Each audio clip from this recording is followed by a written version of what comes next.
Hi, I'm Kelly and I'm here with Karen, and we're here to answer your grief questions. So, if you like what our content, please make sure you subscribe so you can be notified of our newest videos, which come out every Wednesday and Saturday. So, Karen, the question for you today is how do I deal with cleaning out my loved one's stuff and dealing with all their possessions and maybe even having to move? Okay. So I guess we say this a lot, but gosh, this is like such a common topic. I think because there's so much uncertainty surrounding it, for people. Probably also when there's other family involved. It does seem like there's going to be a lot of different opinions about this.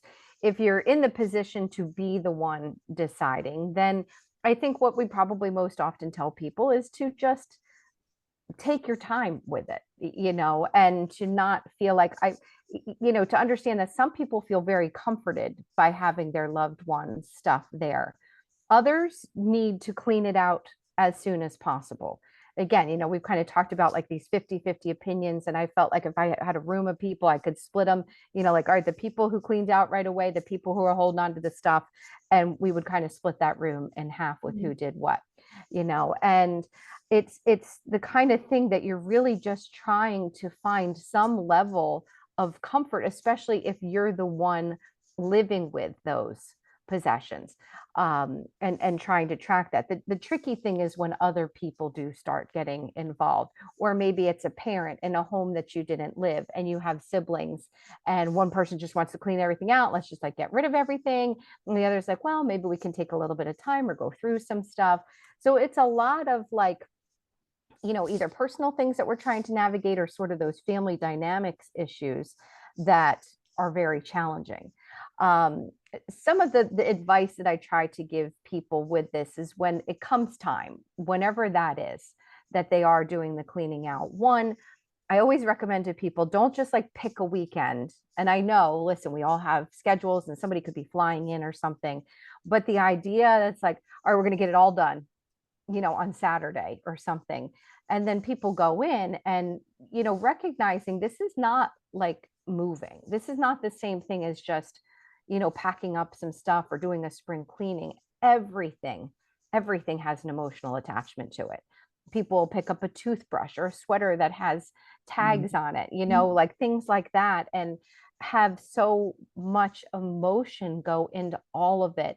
And I know a lot of people find that they get an hour in, they're like, I can't do this. Exactly. Yeah. Like, I need a break. I need a break. So, if you have the luxury, and I know that everybody does it, but trying to space it out over time, if you can.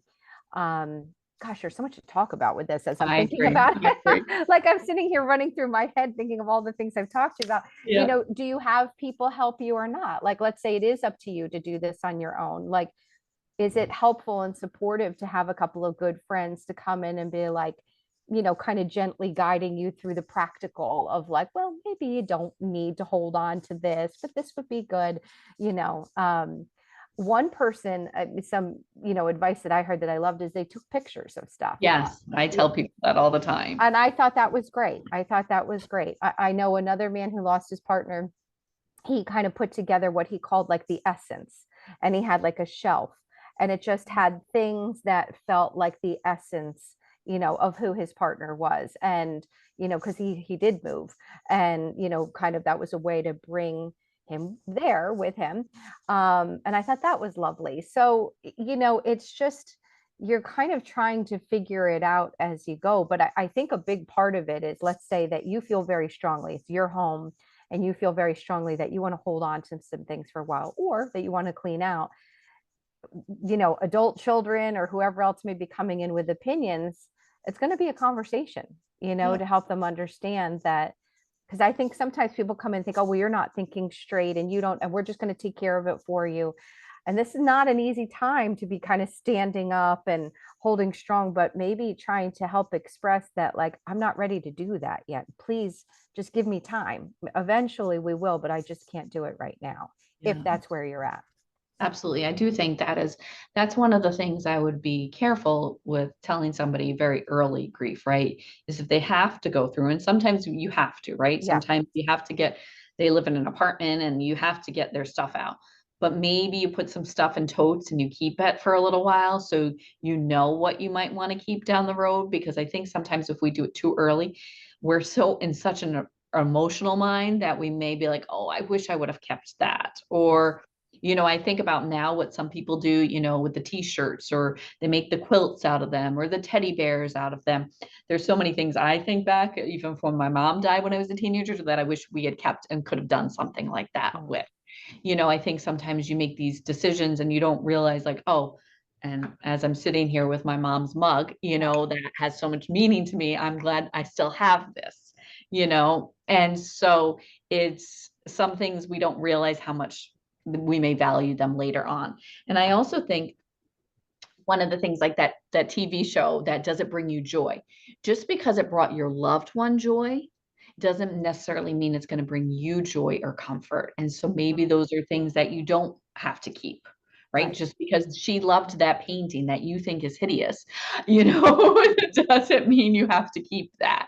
Maybe that is something that you take a picture, and maybe you make a scrapbook of those pictures, and things, because obviously you can't keep everything. Yeah. Yeah. So kind of, does it have that connection to you? Is that a continuing bond? For me, I have my mom's chocolate molds, and I still use them every Christmas.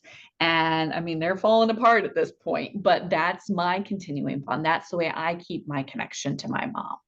So I think you also kind of have to think about that. Maybe, it's somebody who's fishing equipment, and maybe there's a grandchild that would like that to be able to stay connected to them. Yeah. So, or giving into other people, like, oh, I think their friend would really like this piece of Yeah. jewelry or this pin, or Yeah.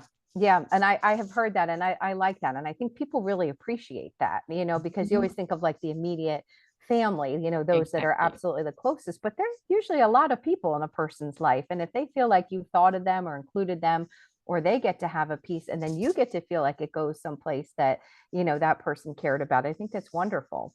I mean, I think this really speaks to that part of grieving where you're wrestling with the practical versus the emotional, and those two sides that are always trying to work against each other. And when you are grieving, how everything is so heavily emotional. Like, I had a woman one time, she was cleaning out her mom's stuff, and she grabbed this sweater, and she just held this sweater and held this sweater, and then she kind of looked at it, she's like, I don't even know this sweater.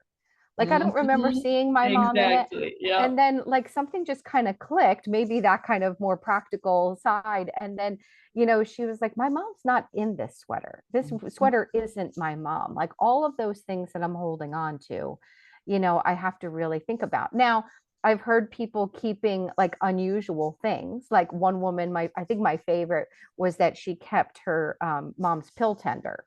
And she was like, I think someone was like, why in the world of all the things you'd keep that? And she was like, because we laughed so many times messing up, counting, out her pills, and something would spill and what roll off the table.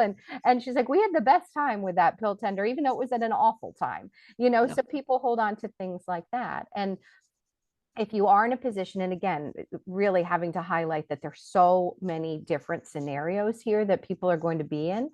But if you are in a position to take a little bit of time, what I also say to people is to do it in phases. Mhm. Like, sometimes in the beginning, you're like, I'm not ready at all. Then don't even bother. Don't even think about it. Put it aside for a little while. But then there's going to be that nagging feeling like, maybe I need to start cleaning out or doing a few things, but maybe not feeling quite ready. So what I say to people is like, well, maybe move it out of this space, but put it in the garage.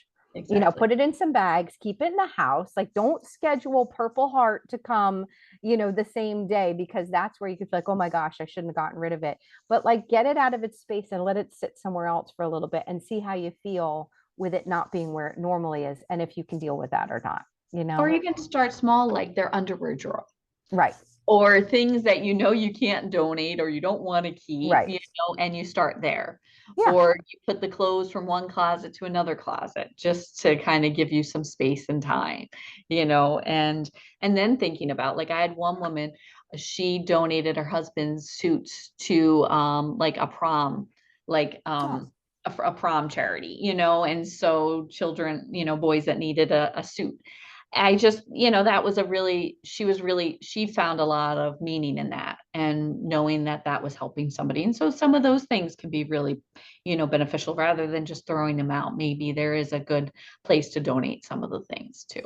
Absolutely. I think that it does help people a lot if they feel like there's some meaning attached to it, but then also recognizing that some things will have to be thrown away. But to realize that, like, I think sometimes people are like, I feel like I'm throwing them away, like Mhm. and it's like we want to find those other places to be connections. It doesn't have to be in in the smaller things that really weren't significant to our loved one, that Yeah. really didn't even hold anything for them. So One thing I want to add is also, it's really interesting. I hear this a lot, and I don't know if you do, but when somebody dies, people love to come into the house and be like, I want this, right? yeah, And they're like, I'm taking this hat. And I've had some of my clients be like, I am not ready to do anything with, why are people yeah, like, I want that sweatshirt or whatever. It's okay to say, I'm not ready to do this right now, right. and not, and say no. It's okay to say no, just because they have their idea, be like, okay, I'll write it down. And when I'm ready to go through things, if that's something I'm willing to be able to give to you, I'll give it to you then. Yeah, yeah.